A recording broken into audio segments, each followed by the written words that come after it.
Okey, jadi adalah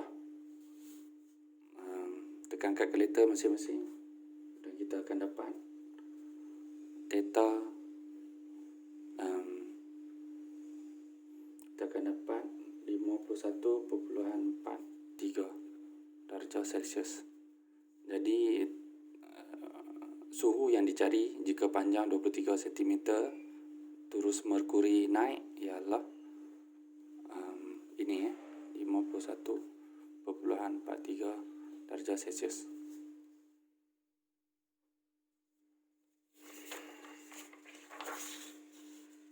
Kita tengok soalan berikutnya. Soalan objektif. Alkohol kadang-kala digunakan sebagai cecair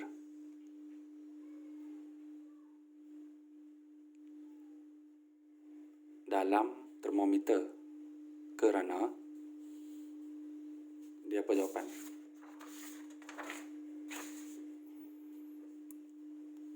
Kerana A, ketupatannya yang rendah.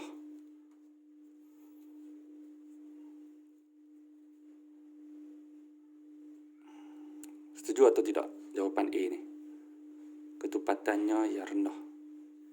Kenapa kita guna alkohol? Kenapa tak guna seperti biasa merkuri atau jenis-jenis cecair yang lain? Kali ni kenapa guna alkohol? Bila masa kita boleh guna alkohol ni? Siapa tahu?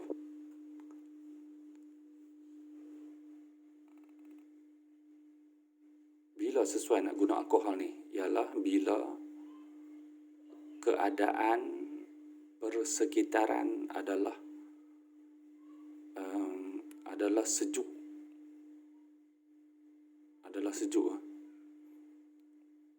Bila sejuk, kalau kita guna yang biasa, termometer merkuri, dia akan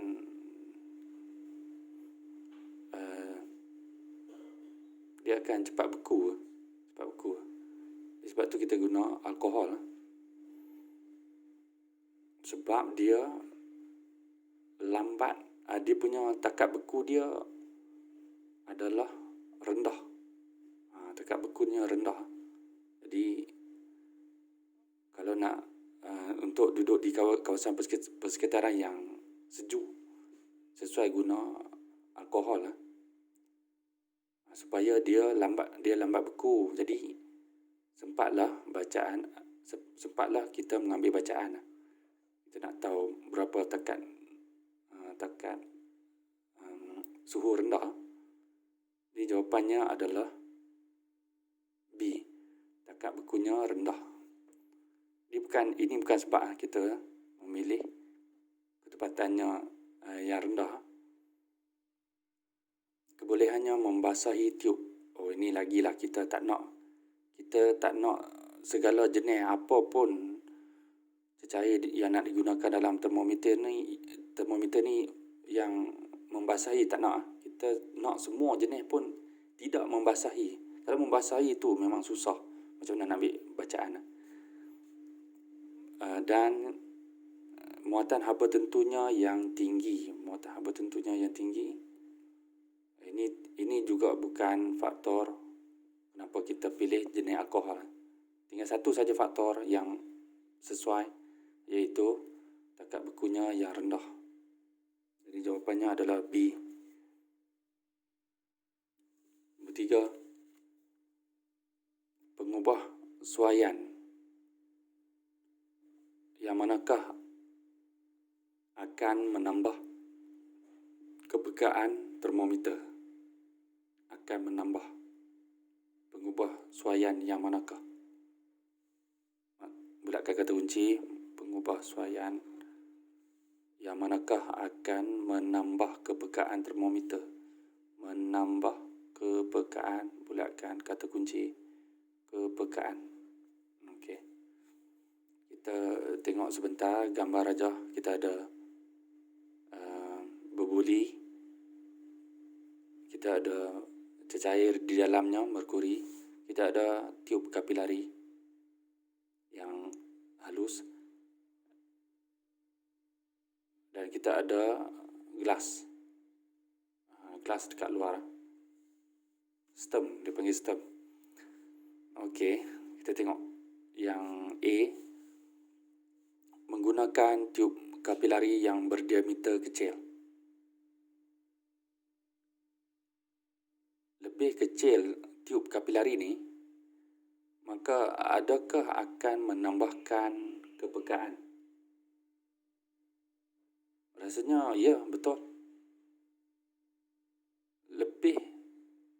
Lebih halus tiub kapilari ni, sedikit saja kita picit sini, sudah boleh naik dengan perubahan yang ketara, dengan anjakan yang besar. Bayangkan kalau tiub kapilari ni tebal, dengan picitan yang sama, isi padu ni, dia naik sedikit sahaja dengan anjakan yang sikit. Jadi, macam mana nak beri anjakan naik yang besar walaupun picitan isi padu yang sama kat sini? Ialah dengan menyempitkan ruangan tiub kapilari ni. Lagi sempit, lagi banyak dia kena naik untuk cover balik isi padu. Sebab tiub terlalu halus. Boleh dapat idea tu? Jadi, ya kalau ikutkan A ni betul lah. Tak apa, kita tinggalkan dulu, kita tengok B. Menggunakan dinding batang kaca yang lebih tebal. Dinding batang kaca yang lebih tebal. Dinding ni, kita pakai hak tebal lagi. Kononnya akan menambahkan kepekaan. Betul ke? Salah. Sebab lagi tebal dinding batang kaca ini, tidakkah lebih susah tenaga haba nak menyerap masuk? Sebab dinding tebal. Bila tenaga haba susah nak masuk, maka lambatlah merkuri ini nak mendapatkan haba, lalu dapat mengembang dan mengembangkan merkurinya ke dalam tiub kapilari ni. Jadi B ni tak membantulah. B tak membantu, jadi kita dah pasti kita pangkal. Kita tengok C. Adakah dengan buat C ni boleh menambah kepekaan? Iaitu menggunakan dinding berboli yang lebih tebal. Ini berlawanan dengan yang A tadi. Kita dah faham yang A tadi, maka kita faham yang C ni adalah salah. Tak boleh tebal. Lagi tebal, lagi kurang peka lah. Dan D, menggunakan liang tiub rambut yang lebih halus. Menggunakan liang tiub rambut.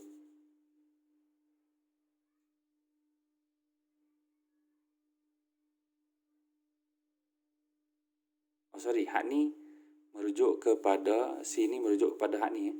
Ni. Okey, menggunakan dinding berbuli yang lebih tebal. Tak boleh, sebab lagi tebal ni sama juga macam tadi, dinding kaca ni, dia akan penyerapan haba tu jadi payah. Jadi lambatlah kan, sebab tebal. Jadi lambatlah. Maka bila lambat, kurang peka. Okey, itu sebab C tadi. Yang D ni menggunakan liang tiub rambut yang lebih halus.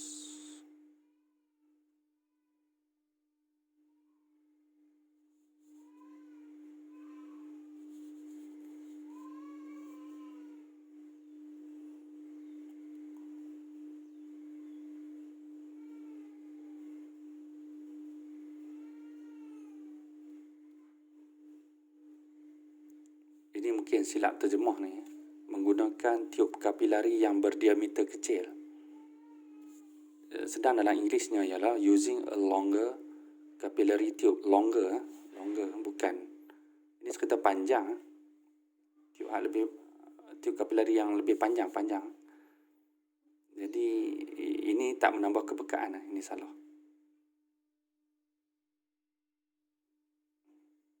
Okey, ini salah, tak apa. Using a narrower bore of capillary tube, menggunakan tube yang ini yang bermaksud kapilari tadi halus. Ini yang betul ni, menggunakan liang tiup berambut yang lebih halus. Ini betul.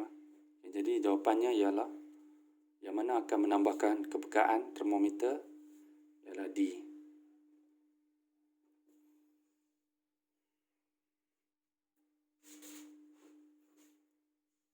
Jadi biar cikgu sebut semualah. Semua yang betulnya yang boleh menambah kepekaan termometer. Yang pertama, tiup kapilari ni kita bagi halus. Lagi halus lagi peka. Yang kedua, kita dinding termometer ni, badan dia ni jangan buat tebal. Kita buat bagi nipis supaya senang haba nak serap masuk. Dinding berbuli ni juga kita jangan buat tebal. Kita buat bagi nipis supaya senang penyerapan haba, maka lebih peka. Dan jangan buat termometer pendek, buat bagi panjang. Termometer tu buatlah bagi panjang supaya anjakan tu panjang lah kan. Kita boleh baca skala dengan mudah lah. Okey, soalan 3. Seorang pelajar menuang cecair P yang mempunyai suhu 80 darjah Celsius. Menuang cecair P, bulatkan kata kunci cecair P yang mempunyai suhu 80 darjah Celsius. Soalan ini kita perlukan lukisan supaya kita tak keliru. Kita buat lebih kurang saja. Kita ada cawan, kita tuang, dan ada cawan yang lain. Okey. Buat lukisan mudah-mudah saja. Simple. Okey. Ini cecair P, kita labelkan P. Jadi suhu awal cecair P ni ialah 80 darjah Celsius. Kita nak buat macam mana? Kita buat theta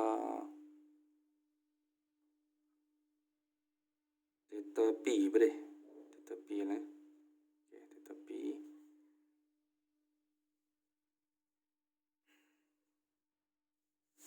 Theta P 1 lah. Theta P 1 sebab suhu P awal 1 ke dalam cecair Q. Ini cecair Q yang bersuhu 50 darjah Celsius. Okey, jadi suhu Q awal suhu Q awal 1 ialah 50 darjah Celsius. Okey. Suhu P tadi berapa? 80. Okey. Suhu akhir campuran akan menjadi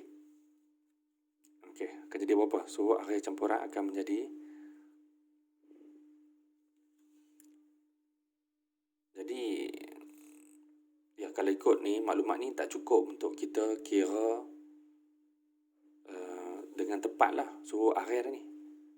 Sebab yang kita tahu daripada rumus ni, Q sama dengan MC delta theta. Kalau kita tahu, kita tak ada apa maklumat tentang jisim, kita tak ada maklumat diberi tentang muatan haba tentu cecair itu, kita tak tahu nilai haba yang telah diberi, kita pun tak tahu perubahan suhu. Yang kita tahu ialah suhu awal kedua-dua ini.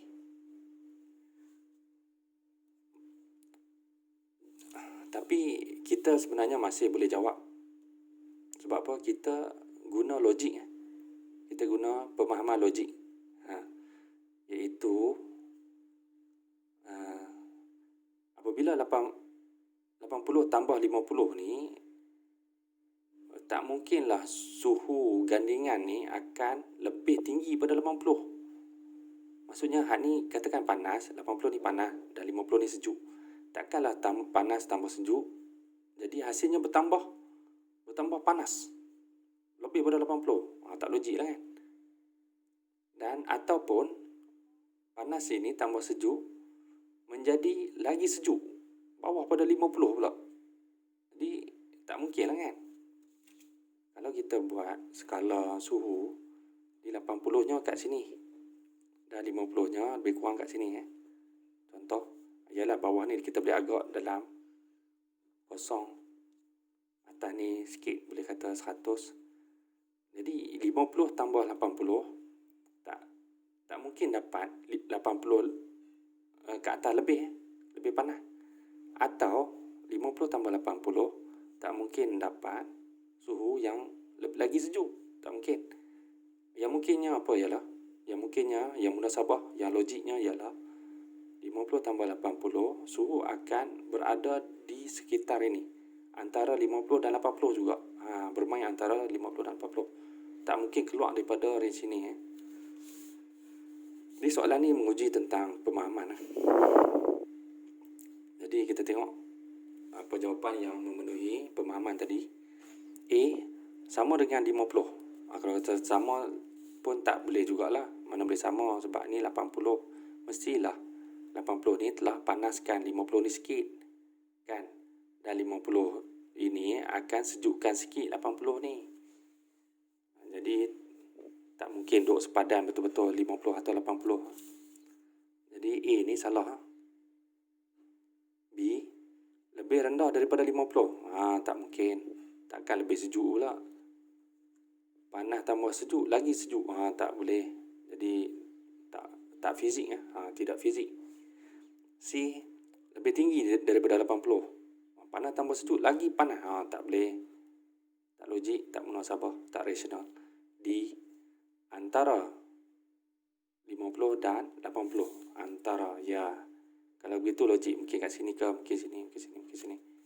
Okey, antara.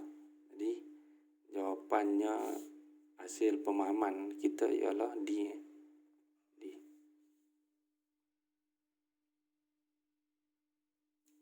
Soalan berikutnya, nombor 4. Haba ialah, apa itu haba? Haba ialah suhu, bukan. Haba dan suhu lain. Haba ialah darjah kepanasan. Darjah kepanasan ini ialah definisi untuk suhu. Suhu ialah darjah kepanasan. Kan? Jadi bukan definisi untuk haba. Haba ialah api. Api ini ialah contoh untuk mendapatkan haba. Kan? Dengan kita bakar api, kita bakar atau nyalakan api ialah cara untuk kita dapatkan haba. Bukan definisi untuk api ni, bukan definisi untuk haba ni. Api ni ialah salah satu cara nak dapatkan haba. Contoh. Ini salah. Haba ialah tenaga. Ini jawapannya. Haba ialah sejenis tenaga.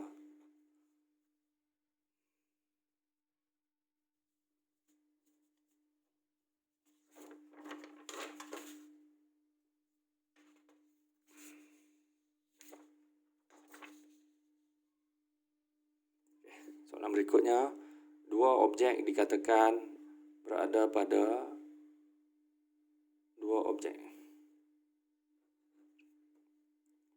berada pada keseimbangan terma apabila bulakan kata kunci yang kedua. Ini sangat penting. Jadi kalau kamu tengok koleksi soalan haba ni, dia ulang konsep yang sama saja. Jadi sebab tu bagus untuk kamu tengok dan ikuti sehingga habis koleksi soalan haba ni. Sebab ia akan berulang dan di akhirnya insya-Allah mengukuhkan ke konsep yang kamu konsep di fikiran kamu.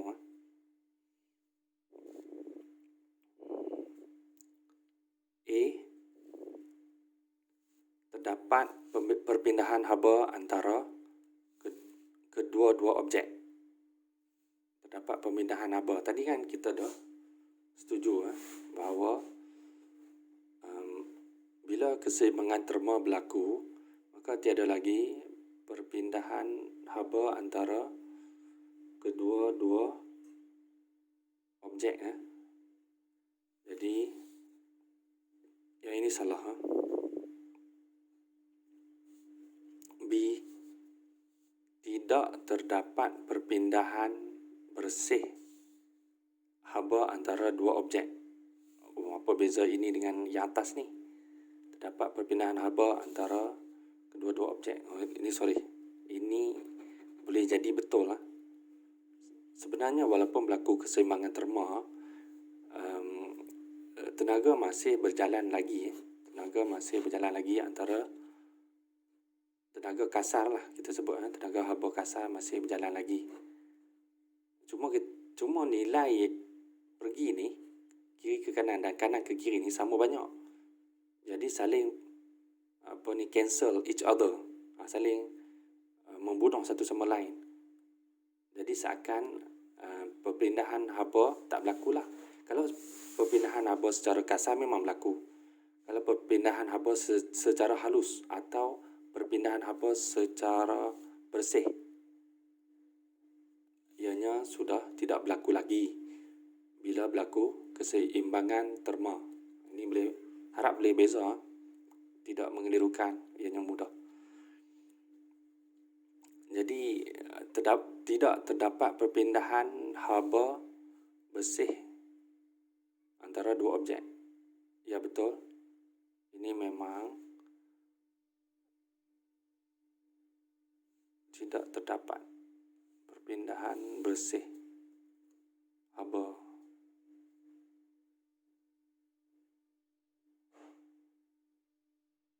Ini adalah betul lah. Betul.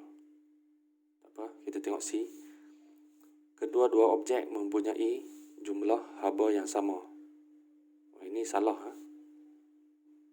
Mana kita nak tahu kemungkinan jenis ini lain, jenis objek ni lain, jenis objek ni lain.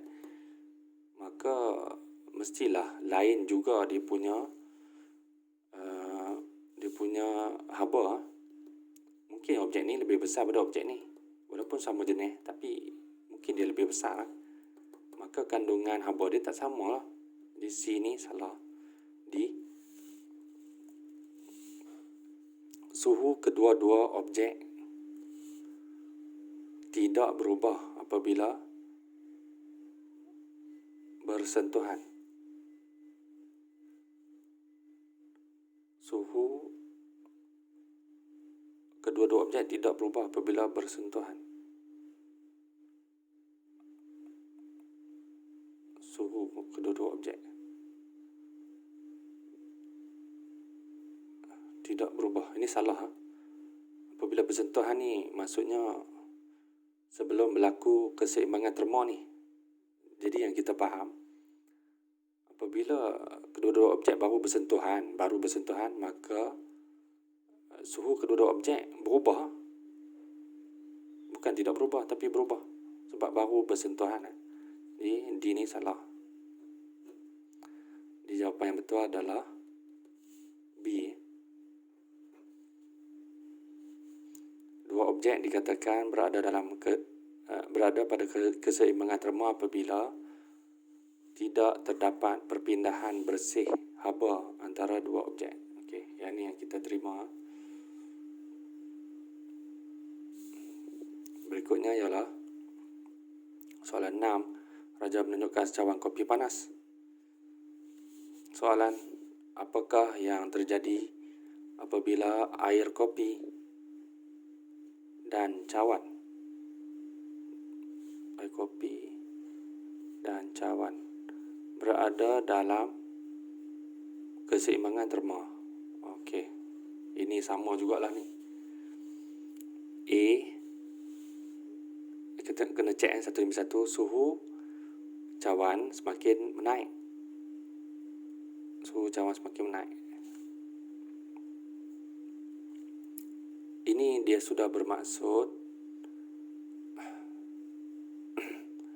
bahawa telah berlaku keseimbangan terma. Telah. Maksudnya air kopi ni dituang dalam cawan ni dan telah lama. Sehingga berlaku keseimbangan terma. Maka apa berlaku pada suhu? Ya, kita tahu bila dah berlaku keseimbangan terma, ya asalnya cawan ni mestilah lagi sejuk daripada air kopi ni sendiri sebelum dituang kan. Jadi bila dituang dan kita tahu proses untuk menuju kepada keseimbangan terma ni, iaitu panas haba daripada air kopi yang lebih panas ni akan mengalir masuk dalam cawan ni lebih sejuk, sehingga dibiarkan beberapa ketika. Apa boleh dikatakan tentang suhu air kopi ni dengan cawan ni? Setelah beberapa ketika, kita biar dulu beberapa minit. Mestilah sama kan last kali. Suhu dia sama. Itu yang kita difahami sebagai keseimbangan terma tu. Maksudnya suhu kedua-dua ni telah mencapai sama. Suhu bukan haba. Suhu kedua-dua ni telah capai yang sama. Ini bagi tahu bila keseimbangan terma telah berlaku, suhu cawan semakin naik lagi. Ini salah lah. Sebab ini keseimbangan terma ni telah berlaku. Okey. Bukan masih belum berlaku keseimbangan terma, tapi dah berlaku. Sudah berada dalam.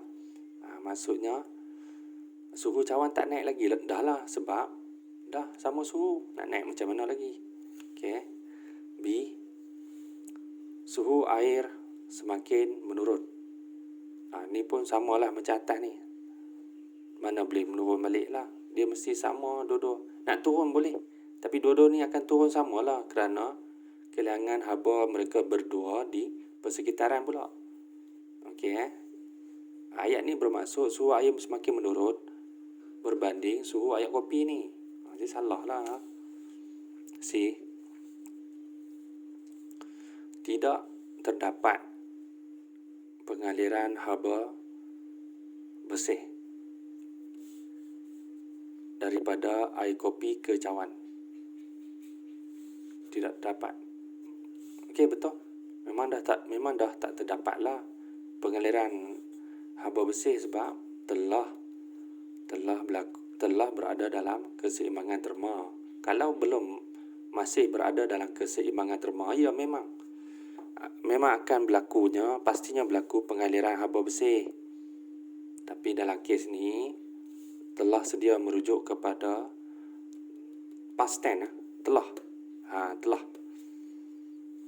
Okey. D, terdapat pengaliran haba bersih daripada air kopi ke cawan. Macam ni baru salah. Salah. Dah macam mana nak mengalir lagi? Pengaliran haba bersih dah tercapai ni. Keseimbangan terma ni dah tercapai. Jadi tak ada lah lagi apa pengaliran haba bersih. Pengaliran haba kasar adalah, pengaliran haba bersih tak ada lah. Ini jawapan adalah C. Okey.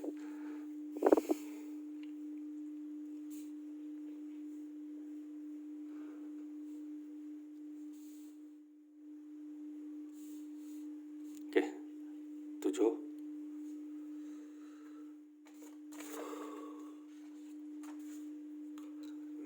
Soalan nombor 7. Rajah menunjukkan dua bongkah berlainan bahan, saiz dan suhu bersentuhan antara satu sama lain. Bahan pun lain, saiz pun lain, dan suhu pun lain, 30, 60. Okey, soalan.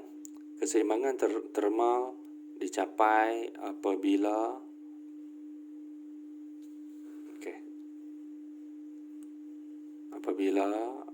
saiz X dan Y menjadi sama.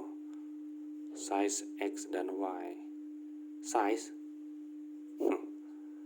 Saiz mana boleh macam tu, Saiz mana nak akan berubah, Jadi tak ada kena-mengena, bukan saiz yang sama barulah kita cakap mereka dua mengalami keseimbangan termal. Jadi ni jawapan yang merepek.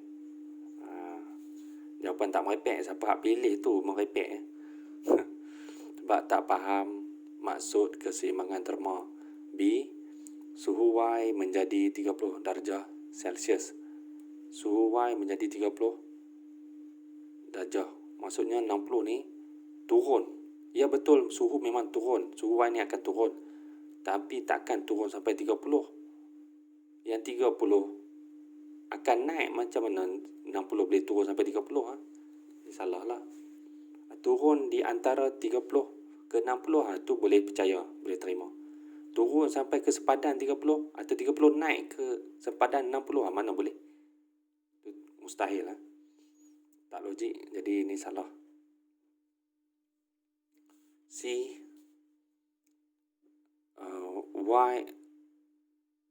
Y akan membekalkan suhu lebihannya kepada X. Y akan bekalkan suhu lebihannya. Bekalkan suhu lebihannya kepada X. Suhu.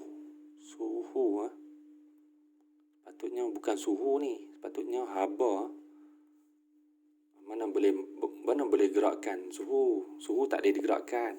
Haba bolehlah digerakkan. Ini salah ni. Salah. Suhu tak boleh digerakkan. Suhu adalah akibat daripada pengaliran haba. Okey. Kalau ayatnya bunyi begini, bolehlah. Y akan membekalkan haba lebihannya kepada X. Baru boleh terima. Okey. D, pemindahan haba bersih di antara X dan Y adalah sifar. Okey, betul. Di antara X dan Y. Jadi pemindahan, bila berlaku keseimbangan termal, walaupun tak sama jisim, walaupun tak sama bahan, walaupun tak sama saiz, tak ada masalah.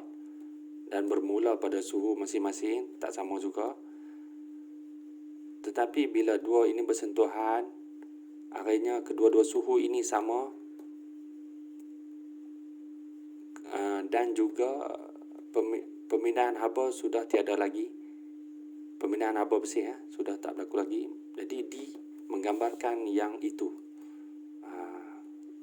D menggambarkan yang betul. Pemindahan haba bersih di antara X dan Y sudah tiada lagi, tak berlaku lagi sifar. D, jawapannya ialah D. Jadi kalau kamu perasan, soalan ni dia berkisar di pemahaman yang sama saja. Jadi sebab tu adalah penting untuk membuat latihan ini. Latihan, nak panggil apa latihan ni? Latihan yang berfokus satu-satu topik sahaja.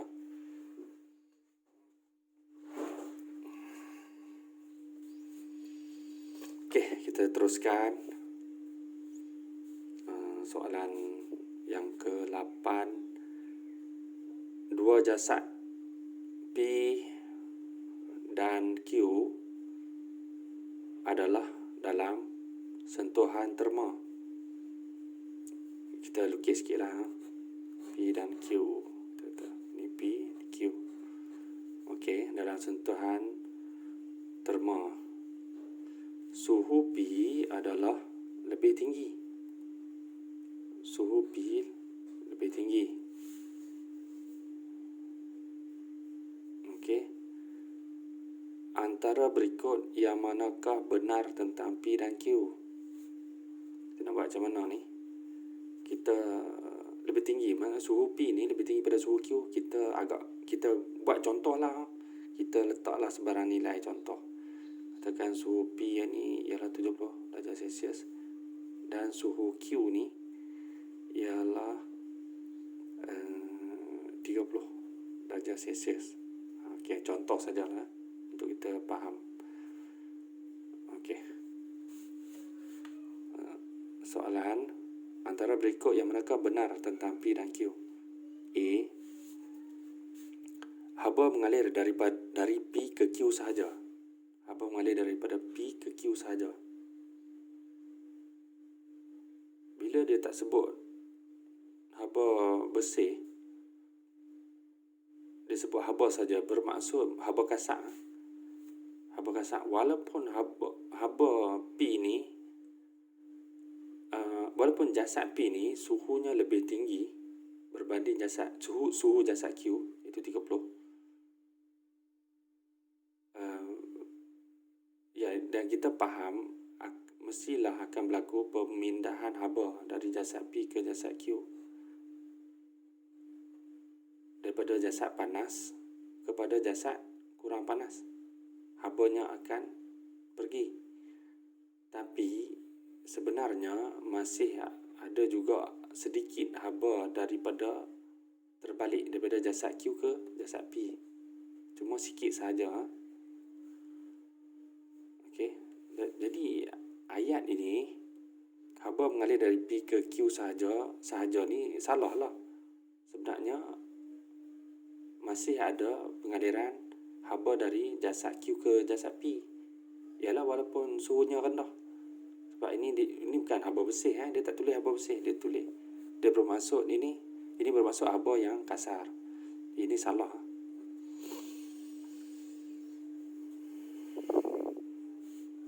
B. Haba mengalir dari Q ke P sahaja. Ini pun salah lah. Yang betulnya haba mengalir ke dua-dua arah pun. Haba kasar. C. Kadar aliran haba dari P ke Q lebih daripada haba dari Q ke P. Ini barulah munasabah, logik, rasional. Ini baru betul lah. Dia beritahu pengaliran haba P ni kadarnya lebih tinggi daripada P ke Q berbanding Q ke P. Ini dia tidak menafikan pengaliran haba dari Q ke P. Ini dia mengiyakan, dia membenarkan, dia memberitahu seakan betul lebih daripada haba dari Q ke P. Tengok ayat dah tahu. Bukan tak ada, langsung ada, tapi pengaliran haba dari Q ke P tu sikit. Masih ada tapi sikit berbanding haba dari P ke Q. Jadi hak ni boleh terima, rasional, logik, munasabah. Jadi jawapan adalah C.